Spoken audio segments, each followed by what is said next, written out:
Welcome to Navigating Hope, your compass to health empowerment. I'm Dr. Jaime Hope, steering you through healthcare, overcoming overwhelm, personal goals, and emergencies. We'll navigate the healthcare maze with actionable insights and real-world advice, unlocking the secrets to a healthier, more vibrant life. Join us to take control of your well-being and make informed decisions for your health and your future. Stay with us as we unravel the mysteries of medicine, wellness, and life's unforeseen challenges, helping you bypass the ER with a dose of knowledge. Stay tuned till the end of the episode with a recap of your actionable insights and a free gift. Let's chart a course to your well-being together. Welcome back, everybody. I am so excited here. I have Miss Holliday. So a little bit about her. She had no idea that she would ever be considered a hero, but here she is.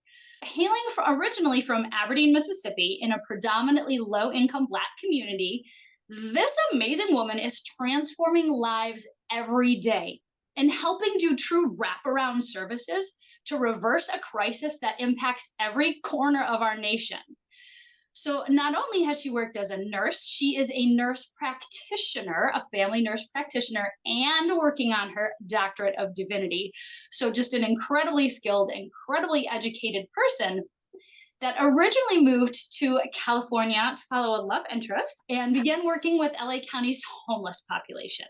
Those face-to-face interactions gave her a new perspective, and she discovered the potential that exists within the unhoused. When I first read that, when I was learning about you, that gave me chills. Just absolutely incredible. But what I love even more is you did something about it. You didn't just see the problem, you did some action. So the result, Holliday's Helping Hands, which began in 2018 and found housing and transformed lives of many of LA County's homeless, as well as young mothers recently released from incarceration. So we have some more to read into the bio, and we'll add it to the official intro, but I'm so excited. I want to dive right in and hear about this. So how did you find that you had a passion? What's your origin story for wanting to tackle such a big problem? For me, it goes back to my early childhood. My Mm. grandmother, and she's definitely on my website, God rest her soul, Miss Diessie, she took care of everybody. Mhm. So I just say taking care of people is in my DNA. It's the core of who we are. We love people and we'll help them any way we can. But my grandmother used to take care of this gentleman named Shine. And Shine used to walk the road every day. And now I know that he had a mental illness. I mean, being a little girl, I didn't think about it. I just knew something was wrong with him. So as a little Mhm. girl, I would even give him a dime so he could buy cigarettes. My grandmother would have cigarettes for him and she'll feed him 3 meals a day. And growing up, I've seen this all my life. This is what she Mm. did. And it wasn't just him. She helped, when I say everybody, everybody. I like to tell the story because my grandmother would have her wallet in her bosom and she'd come out her wallet and help people. So me seeing that growing up is a definitely who I am. And Yep. I just love helping people. And I guess for me, helping people, some people help people with something in return. It's different when you help people and you're not expecting anything in return. So Oh, for yes. me, it's just different. And that's who I am. And that's my origin story. And Holidays Helping Hands, of course, developed particularly to help women, pregnant Mhm. women that are incarcerated. So they come out of jail, they're pregnant, they get another chance at life. And that Holidays Helping Hands, we believe in second, third, fourth, fifth chances. I used to go Yes. to 10, but my staff has stopped me like, no. So I get to go to 5 now. And so that is the core of who we are, and families, particularly homeless men with kids as well. So that is our niche at Holidays Helping Hands. And that's so incredible because there's typically generational trauma, generational poverty. So it's not just the individual that you're helping, but by helping them with their current children, the growing children inside of them, and the future generations, the ripple effect downstream is just absolutely incredible. It really is. Let me tell you about this one story. And it makes me think about what I was when you was just saying that. And I was like, this is the legacy that we're creating, a legacy of love, a legacy of hope, a legacy of joy, a legacy of someone else helping someone. And so when I think about the influence that we have, and this is at Christmas time, we had a gingerbread. We always have a big party and a toy giveaway. And so we had this gingerbread contest with our clients. And so one of the young ladies, she had got upset because a piece of her gingerbread house had broken. And Aw. so I'm going around checking on the contestants and checking in and, you know, talking to everybody and looking, telling them what I like about their project. And she had quit because she was upset. She's a sixth grader and she's from our family side. So she was upset that her gingerbread house had broke and she didn't want to work on it. So one of the things that I said to her is, if you start something, go ahead and finish. You never know the outcome until you finish. And she finished and they won second place in the Ah, gingerbread contest, right? right? So how ironic is that they get to win second place and she did not want to finish. She was not going to do it. And her mom, you know, she's sixth grader. She had an attitude about it and I was just talking to her about it and giving her little nuggets. And so that family was just recently able to be housed. And Mm. she was like, when they see me at the house and we decorated their whole entire house. So it ended up being a new segment for Mother's Day. And they were so excited about it. And the mother, when I seen her talking, she said, Miss Holliday don't understand how they have impacted my life. And so now the mother is going to school. And she was Mm-hmm. like, Miss Holliday told my daughter that if you start something, you need to finish it. And so she said that truly, and you don't understand, even when you give someone a little bit of hope, a little bit of words, you don't understand the words that you implant in someone, how it changes their life. And she said, Miss Holliday said that to me. And she's going to school now. We gave her a camera and she said, and it's just been very impactful. And that little moment that I had with them was life-changing on another different level, not just the housing that we provide, because it's more than just housing. It really is. And I love that for our listeners. I hope you all wrote that down about finishing something because you don't know what you're going to get. I wonder how many of us stop short of something we're trying due to self doubt. It doesn't look exactly the way we picture it in our head. We all expect that we have to get it right the first time, which is completely ridiculous. Like, right when we're learning to walk with our little diaper tush, how many times do we fall on it? And babies don't sit there all sad, like, oh, I fell, I'm going to quit walking. No, they keep going. And so Absolutely. you give that inspiration, those moments and those words that change lives. That is so key. So Yes. I want to follow the roadmap of where you went with everything that you offer. So you started off helping people with housing and then realized there's more to it than that. So walk us through all of the things that you offer. Absolutely. They say you teach a man how to fish, they'll feed themselves for the rest Mm, of their life. So when we started looking into what could we do? So when I started this, I was like, what can we do? Is they need everything. So actually in our facilities, we have therapists that offer therapy service for them, right? I mean, how can you be homeless and not be depressed? Right? right. There's got to be at least some, yes. Exactly. Like a foundation, we have case managers to provide them linkages to services. Hmm. You cannot believe if you don't have ID, what can you do? If you don't have an address, how can you get something sent to you? So we Right. be out here on the outside, be like, why are they doing that? Because if you don't have an address, you can't get anything sent to you. You Oh know, if yeah, you don't have let's ID. pause. Okay. Let's hit that judgment piece because there are a lot of people that judge, like, why are you homeless? Why don't you just get a job? Why don't you just get an apartment? Well, tell us why. Why can't people just go do those things? How many barriers A are they lot of facing? things that right, exactly. And we think it's just really easy. No, it's not easy. As simple as an ID, if you don't have an address for your ID to go to, you can't get no services. Let's start there. That's the most simplest, right? You just not having that foundation or anyone to just when you think about the ID piece, your social Hmm. security card, your credit, it's so many different pieces that go into that and just not having the resources to do it. And some people just don't even have the know-how. We think Hmm. people know. I've been teaching teenagers that I just randomly meet how to go and get an ID and driver's license because they weren't taught that. So we Yes. take things for granted. I just was telling a third grader about college. I mean, in today and time, you would think that she would know about college. She was like, what do you go to college for? I didn't know. And I'm like, gosh, with all the social media. This just happened to me a month ago. And I was Mhm. talking to her about college. And we just take these things for granted that people just know and you don't. But sometimes you enlighten people when you just speak to them and you could give them a little knowledge. Knowledge is a resource, right? Or give Yeah. them the know-how to do something. So for me, that definitely is one of those things. Yeah, take off instead of judgment, replace it with curiosity. Where is the gap and how can I serve with knowledge or with assistance? And Absolutely. that's what you did. That's how you created this that I want to say like kingdom of this wraparound services. So okay, keep walking us through. I had to pause on the Yes, judgment piece because absolutely. that's what Absolutely. hits personal for me. So keep going.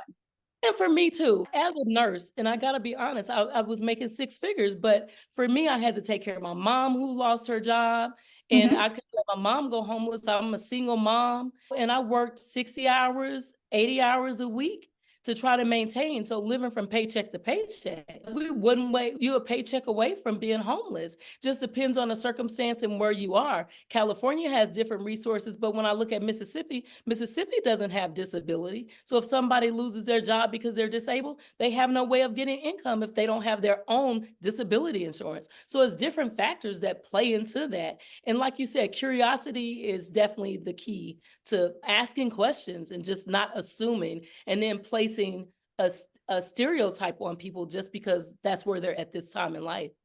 Absolutely. It comes from a place of judgment, which is a lack of knowledge. Absolutely. On everybody's part. Yes, Right? absolutely. And So that's it's what we're lack of knowledge on our part, and definitely sometimes there's a lack of knowledge on that person's part who doesn't know what to do or where to find those resources or how to do it, you yeah, know? and sometimes might How to not get even know what they don't know. And absolutely. that's how your service offering and all Huh, of the different projects and programs and businesses started. So absolutely. yeah, so like let's grow. Let's see what are the Yeah. all the things that you do. Absolutely. So from there, we have nurses. The nurses help do patient teaching, teaching them about their medication, teaching them about healthy eating, healthy living, all of those things that we incorporated into our program as well. We have activities coordinator to do activities, take the mind somewhere else, self-help. We also have life coaches that do life coaching for those that are interested and that can to take them to the next level. But one of the biggest programs that I'm most proud of course, is our Shine Ambassador Worksource Program. And that Yes, comes let's from hear about Shine and that. my grandmother help. Absolutely. So this program was created because our clients are sitting there with nothing to do. And Mm, so a couple of our leadership was like, can we develop this program? So we were doing it, but we hadn't wrote it on paper. Some about putting stuff on paper that and making it formal that seals it, right? So we made the program formal where our clients are able to do landscape and maintenance. We mhm. teach them, we have a thrift store that we open up. So they get to go to the thrift store and we take donations there at the thrift store. So they're able to work at the thrift store. They learn customer service, how to run the cashier. We also do screen printing for shirts and things of that nature. So if you need things screen printed, purchase with a purpose, we do that. Our thrift store is Pix Exchange in Torrance, California. And then also we have our catering service, Holidays Catering, where they provide meals to our facilities, but also we do outside catering as well. And then also our new one, definitely because I'm a nurse at heart, is our HHH School of Nursing. So we offered Woo! our new certified nursing assistant program. So the clients get to come, we give them a stipend. They do 12 weeks of training. They have a class and then they have 2 days of work. In this class, we teach them how to build resumes, how to Mm, interview, how to use a computer, how to be a good neighbor is a good one that we teach, how to dress for success. So we include all of those things in these 12 weeks along with, so they have to commit and they have to complete those 12 weeks. When they complete those 12 weeks, we give them a certificate and a graduation. And for some people that have never completed anything or ever graduated from anything, you should hear the stories and the tears and the family gets to come out and it be this big event. You guys, it is just heartwarming to know that we're able to do this for them, that they stuck it out 12 weeks and you came to the classes and you did the work and we give them a stipend to do mhm. this and they love it. And so that's the biggest project that we have. Along with, at this time, we're trying to find other people in our area that will want to collaborate with us and organize with us so we could send them out to learn other skill sets as well. So after they finish with that, we help them find jobs, if that job is with us or someone else. Oh, I love that. And what I find so impressive, so you're not just training someone to be a nursing assistant, you're training them to be a human being, to be effective, to feel proud of what they do by Yeah, adding in all of those things. So things have gotten really casual over the last several decades. It went to when I was a kid and wearing jeans in school was acceptable and not considered just casual anymore. That was normal wear. And now people are in pajamas and but they're showing up for job interviews like that. they are. And when they come to our organization dressed like that to get a job, we nicely tell them what is required. We don't place judgment because they don't know. We Right. think they know. And then you're able to come back and know how to dress for when you come in to apply for a job. Yeah, when it's that when you know better, you do better. And Uh-huh. what we were talking about before we hit record, sometimes those are the best conversations. I want to hit record sooner, but I love to connect. We talked about the dignity of work and people finally feeling like they matter because they're able to do something. Tell me your experiences with seeing that come out of people. You know what? It is one of the stories that I love the most is this young lady who she was 26 years old. She had never worked a job a day in her life. And she got to join our program, our Shine Ambassador Worksource program. She worked at our thrift store. And she said she felt like she mattered. She Mm, had she felt like life, it was more to offer.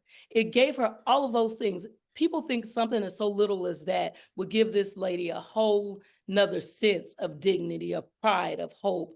And she said she felt like she had a purpose. It was something for her to do because she never worked. In her younger years, she was in foster kid, in and off drugs, all of those things. But when she got the Holidays Helping Hands and felt the love that we gave her, because the Holidays Helping Hand would be love, we believe love is our greatest motivator, right? mm. Love does it, we believe in love. And so just loving her and loving on her and through her and helping her advance. And she still works for us. She loves it. And she cried. And that was our first, when we first put pen to paper and organized our Shine Ambassador Work Source program. She's like one of our first set. And she's still working for us and she loves it. It's been a couple of years and it's been great. Oh my God. And you truly exude the love. Anyone who has seen you through the media, interacted with you in any way, regardless of what platform I've seen you on, you exude the love. You walk the walk, actually doing what you say you do and following through. It's so incredible to see. I've you working as a nurse and a nurse practitioner. I have heard this heartbreaking story from patients a million times. They feel invisible. If they have been incarcerated, if they have done drugs, if they have Mhm. experienced homelessness, society doesn't seem to want to look at them or notice them. And you help bring them back into the fold. Absolutely. And we bring them back in so they can be contributing members of society. And that's how they're going to live. And they realize that. And it's just giving people again that sense of hope. And it's not just hope that those dreams become reality.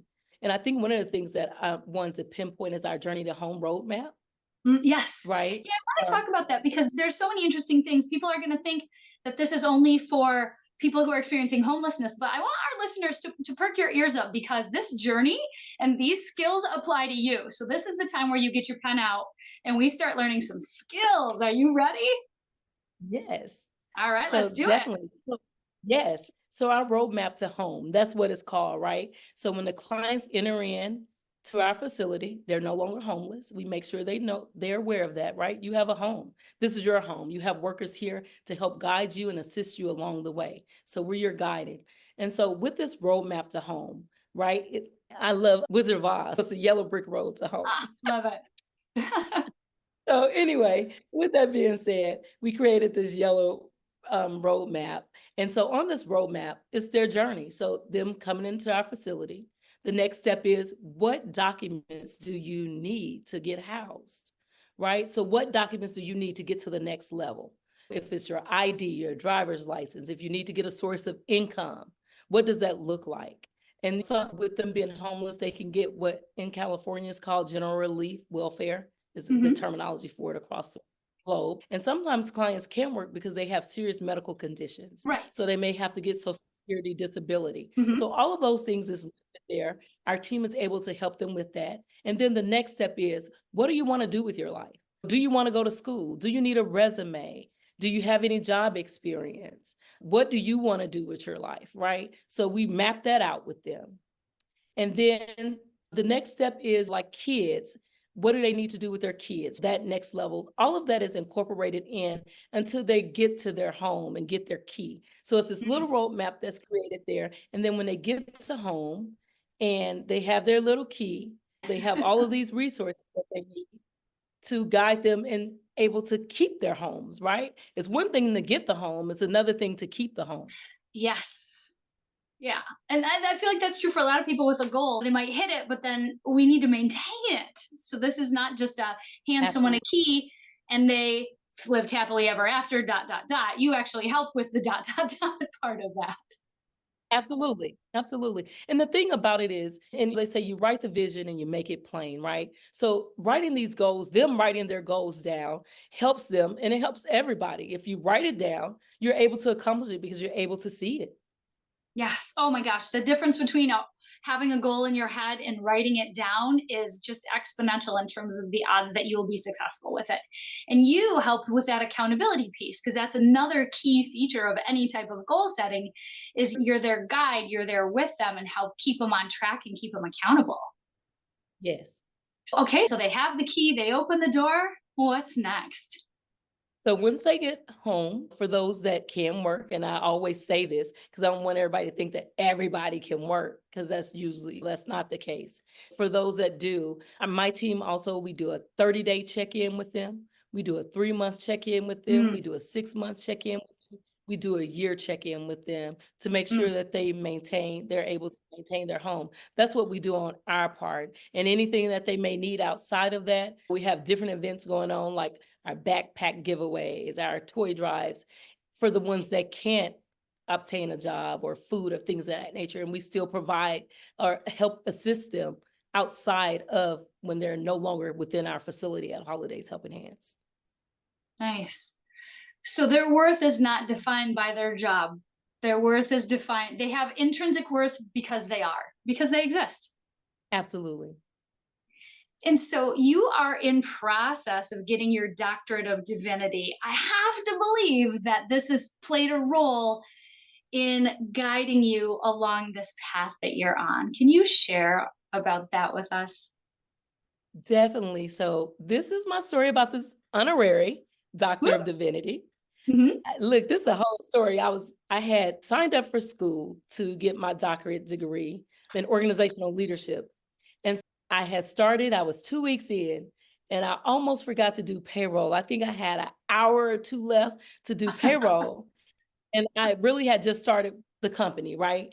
And so I was like, God, I don't like to start something and not finish. Remember, that's a problem I have. So for me Yep. to start my program and it was 2 weeks in, I was like, oh Lord, and so I have a strong faith that God, I gotta trust you in this. And if I start this, I started and I not finished, and it didn't sit right with me. So I was like, it's either this or I'm growing the organization to help people and serving your people, God. So I know if I'm going to choose to serve your people, that you'll do the rest for me. So in my mind, I'm like, I want a doctorate degree. Because remember, I was like, y'all got to call me Dr. Auntie, Dr. Yes. Bestie, Dr. Cousin, right? Yes. And so, You so, earned so I that. put that Everyone out call there. you that. I love it.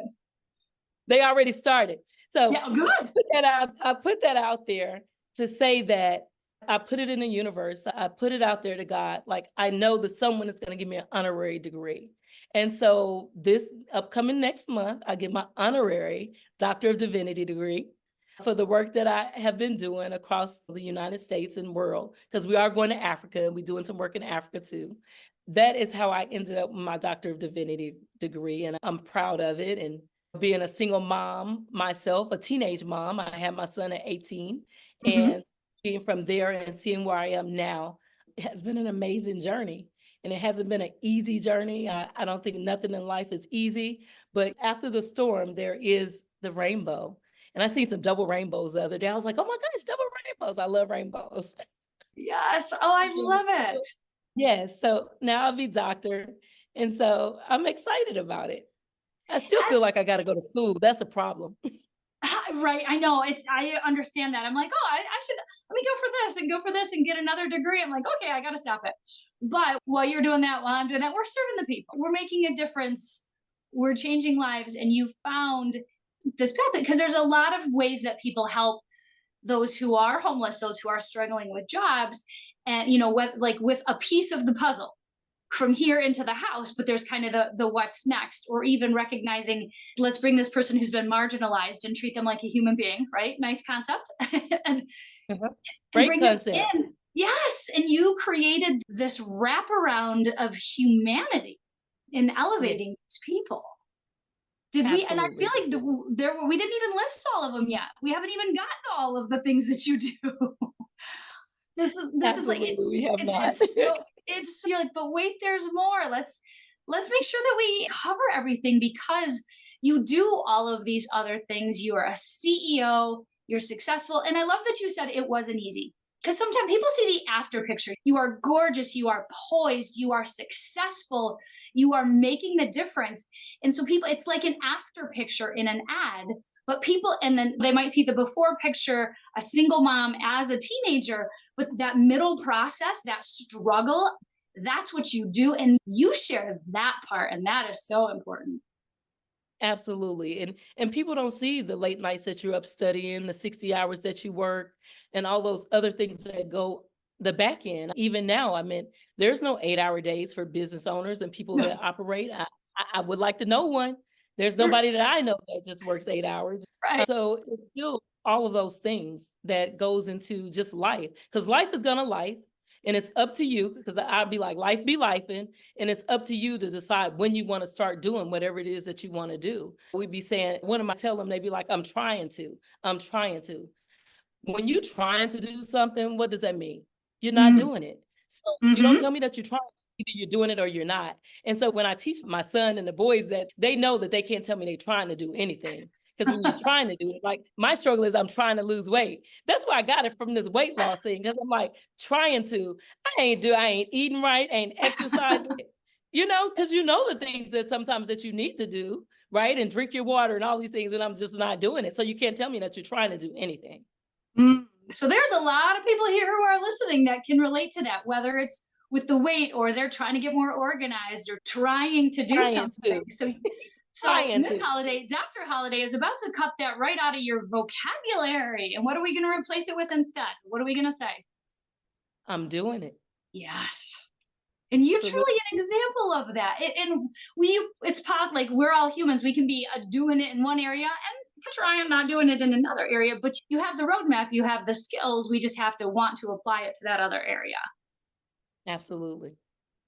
So for the people in the audience who are struggling with the triantism, in addition to the just do it, any other good advice on getting started, being scared, worrying about getting it right the first time or perfection? Like, how did you overcome those kind of barriers?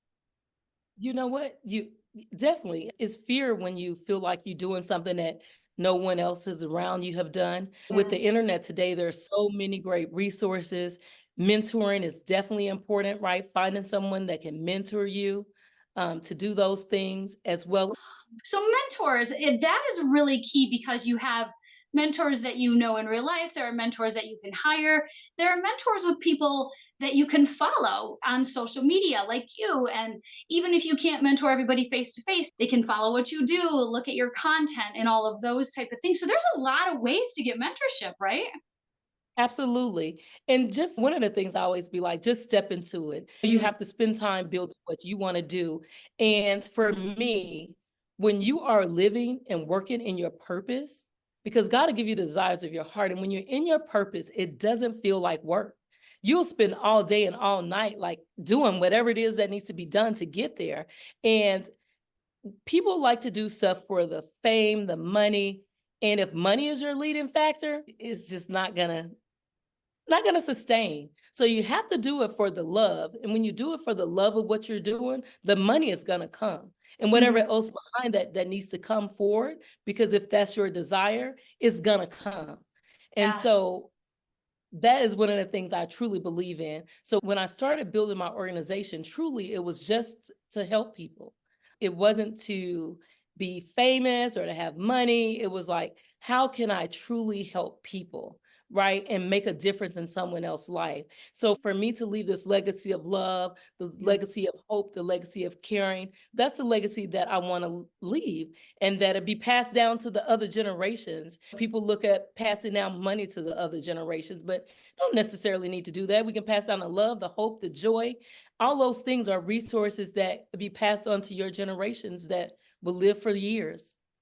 Yeah, that's more the teach them how to fish thing. I mean, money can be spent in a day. People have certainly learned that, right? But Absolutely.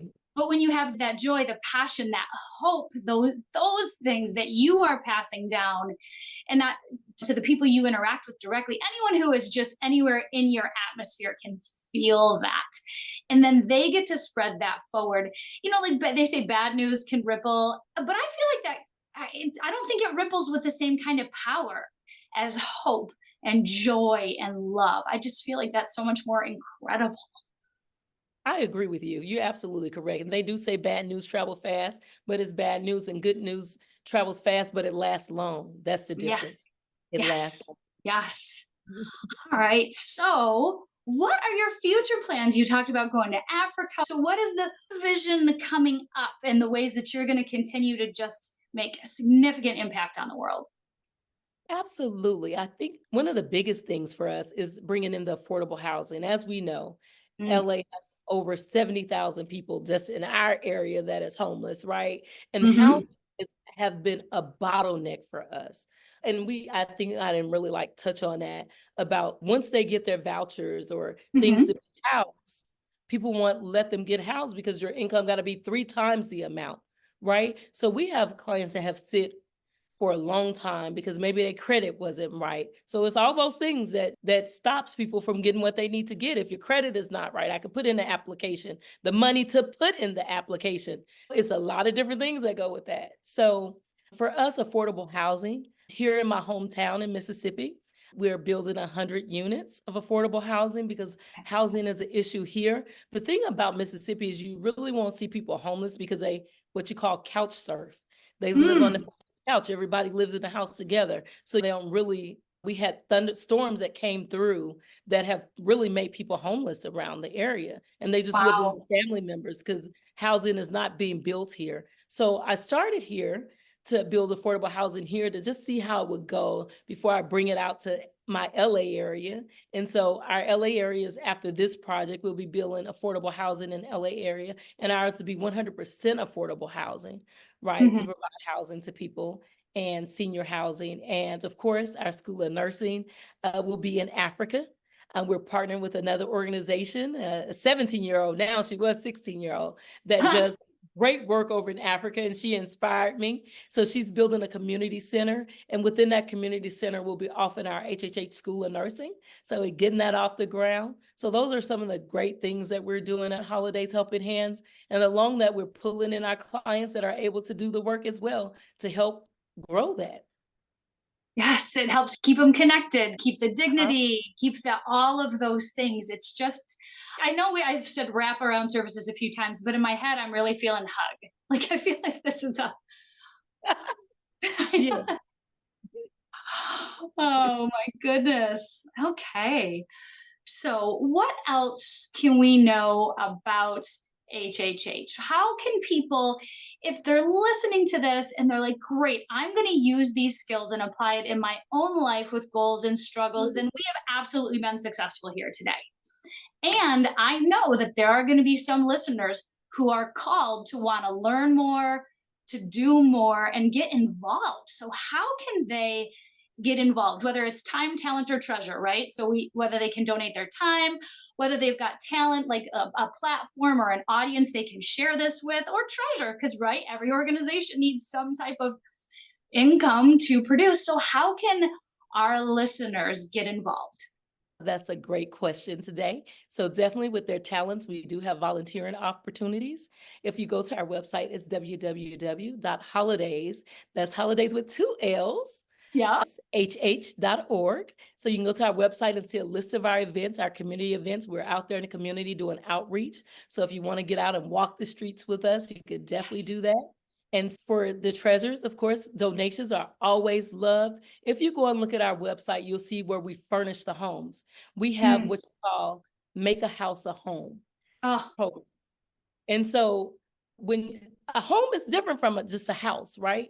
A home Hmm. is where you feel the love. So we go in and we decorate the house. We give from can openers to pictures on the wall, everything that you need to start a house. If you go, you'll see a few stories that we have where we've done that and surprised families, and from a computer to for the kids to go to school, all those things that that you don't think about that we provide when we give them a house. So that program we're always accepting donations for. So if you go to our website, you'll see our donation link there to give any Nice. donation, $5, $10, doesn't matter. It will go Hmm. towards our clients and use for the homeless or unhoused. And then definitely, if you have some services that you could provide for us, donations, like Haynes is one of our biggest partners that sponsor with us and provide socks. People don't understand Nice. the needs of socks and clothes and things of that nature, and any other services. Like we have people that may come do yoga. We have a boxing training that goes on. Our clients get to box, get that energy out. So we have a person that comes in and do boxing training with our clients. So any of those type things that you may can do and come out and help with that talent, that would be great. Yeah, sometimes people forget about that talent. We know time, we know boots on the ground, hand out backpacks, meet with the people, do a cleanup. We know that, we know treasure, but sometimes people forget they're sitting on this wonderful God-given talent, this nurtured thing, and how you can utilize that which you have and to help other people and really uplift everybody. So I'd love to bring out that talent portion.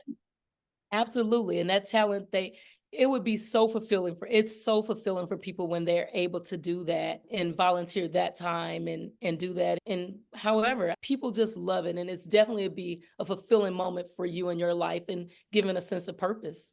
And purpose is Yes. where it's at. Oh my gosh, that's what I'm all about, like purpose. That just it helps you feel connected to the world, connected to yourself. It's when people are struggling with depression and anxiety and stuff like that, when we've lost our way, if you're waking up with a purpose and making a difference, it really helps manage all those other stressors in life. It does, because you're not just thinking about yourself. And so when you can get out of thinking about yourself and think about somebody else, your whole life will change. My whole thing is change your thoughts, change your life. Yep. Mhm. Yes, and we all need more of that. Yes, we do. And Oh, sometimes you have to take your mind and reset your own mind because people see us being successful and they think you don't have any struggles. But there are struggles at every step in life. You know what I'm saying? It's up to you how you deal with those struggles. And I was just saying, when a bad thought comes to mind, I'd be like, okay, I got to remember who I am and what I'm doing and what my purpose is, right? So you just have to refocus. And that's yes. my thing for this year, refocus and stay on track. Nice. I love that. I utilize my purpose as a shield against when those bad thoughts, that the self-doubt, imposter syndrome, when all those things come in, you just hold up your shield and you're like, no, I'm doing something valuable. I'm making a difference and helping people. And Yes, changing lives. yes, yes. And you are doing that every day in every way. You have utilized your beautiful energy, your strength, your skills as both a nurse and a nurse practitioner, a CEO, a mom. Is there anything you can't do? I don't You think there know, is. If you super set well. your mind to it. I try that, and it'd be funny because my VP of business operations, she looked at me because I think I operate like 13 businesses, just FYI. Yeah, Because no, that's I knew there was. I didn't know you were at 13 now. Wow, yeah, something like that. I love it. I have a grocery store. I'm like a Black woman-owned grocery store here, a full grocery store called Freshly's Market here in Aberdeen. It was Nice. built by the community for the community. So that's like my new little baby, and I'm loving the grocery store industry. But I'm like, oh my gosh, this is a lot to learn. How many products is on the shelf? Like 33,000. This is ridiculous. What? How people do it. Yes. Yeah. Well, one of the best skills that with somebody with your experience and with your leadership role, knowing where you're amazing and then bringing in other people who have the skills that complement that. How do you feel about asking for and accepting help? Are you good at that now? I have gotten much better. There So you let me go. tell you, and I'm glad you brought that up because that has been an issue of this girl's, right? Just to Yep. ask for help, right? But I've learned that you have to bring people that are smarter than you around to help you grow. And so that has been the key to success, right? Bringing in people that know what they know that they know, because I know what I don't know. And it's in learning what you don't know and bringing in people that do know. So I have been bringing in consultants. I'm always in school. And I didn't mention that about what would I tell someone? You have to educate yourself too in things that you want to be in and go in. I'm always at conferences. I also have a business coach.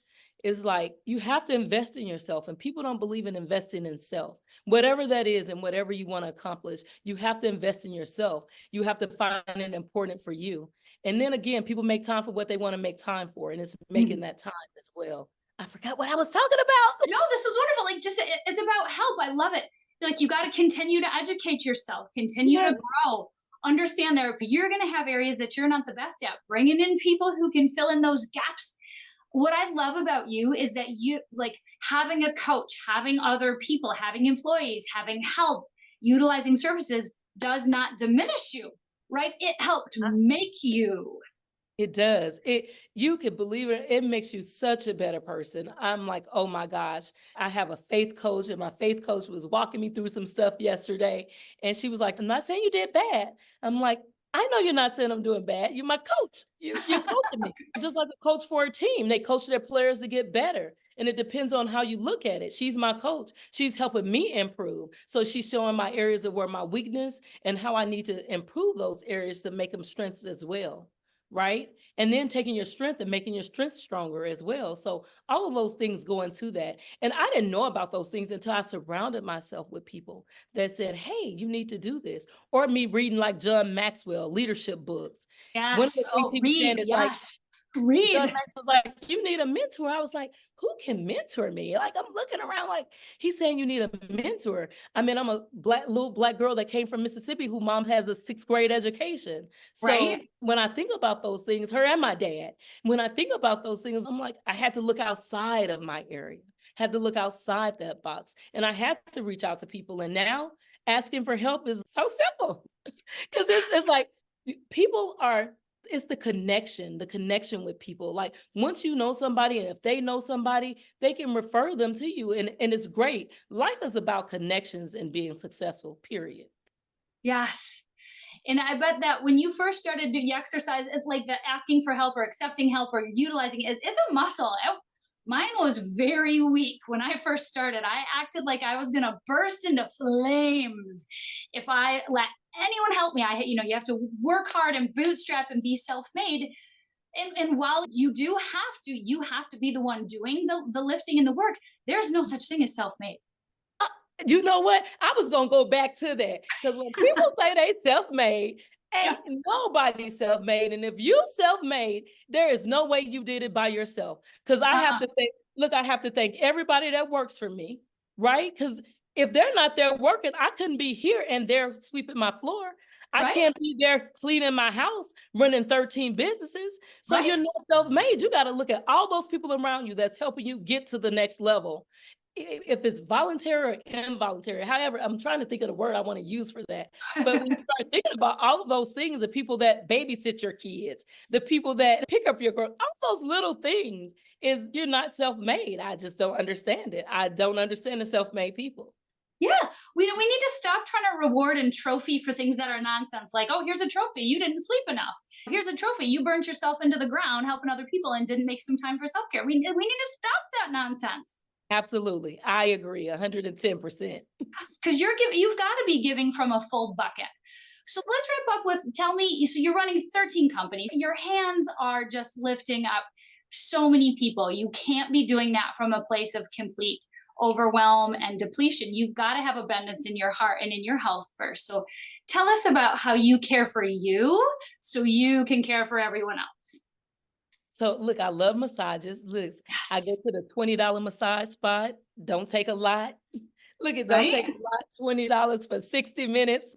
So I love indulging in that. I feel Yeah. big when I indulge in my $20 foot massages. So that helps relaxes me when it comes to self-care. And then definitely I run a national prayer line every day that I've been Mm, doing since COVID.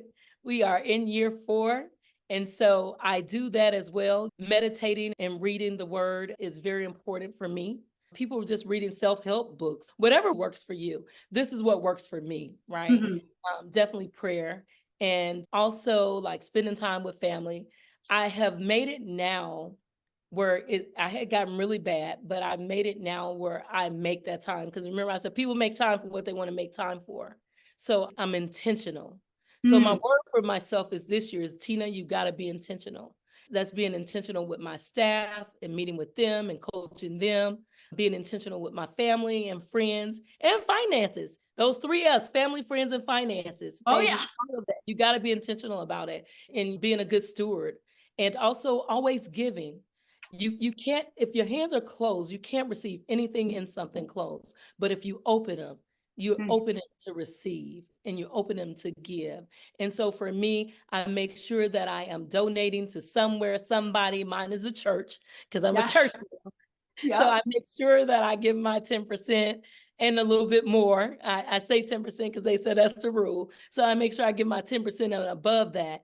And not only do I just give my finances, again, I say I share my love, I share my hope, I share some words of encouragement, all of those things. People just think it's about money. And it's not just never about money. It's your words. It's your resource could be a referral to me to connect to somebody else. So all of those things play a big part in just what I do. So Absolutely amazing. I could not be more excited to have you here.